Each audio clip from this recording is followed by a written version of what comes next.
Paano gumawa ng pattern para sa ating sports bra?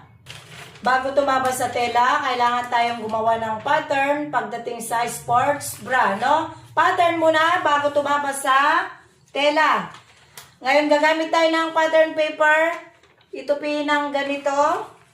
Tapos sumukat tayo. Ang haba, 18 inches. At ang lapad naman, 9 inches. Ngayon sumukat tayo. Ang haba, 18 inches, marking. At ang lapad naman, sumukat tayo, 9 inches, marking. Tapos, kailangan na natin i-connect. Tapos, guntingin na natin. Uulitin ko, ito ay 2 piraso, no? 2 piraso. Ngayon, kailangan natin itupi. Itupi pa ulit ng isa.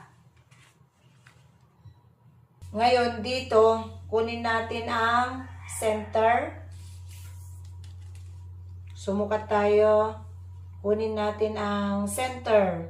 Dahil ito ay 9 inches, kunin ang kalahati, 4.5 inches, marking. At dito naman, sumukat tayo, 1 inch, marking. Ganon din dito sa kabila, sumukat tayo, 1 inch, marking. Tapos ito, i-curve, no? I-curve papunta doon.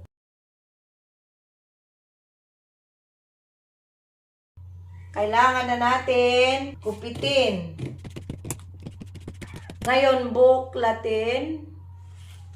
Ito, paghiwalayin. Ayan. Ngayon, ito na yung ating pinattern.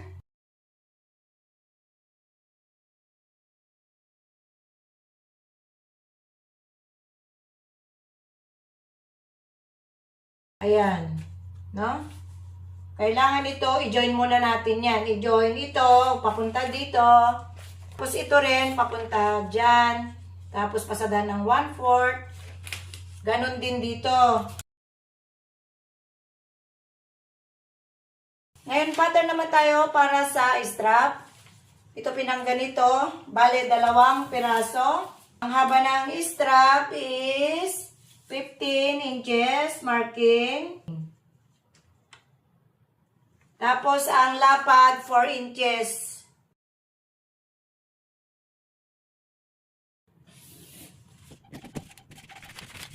Ito ay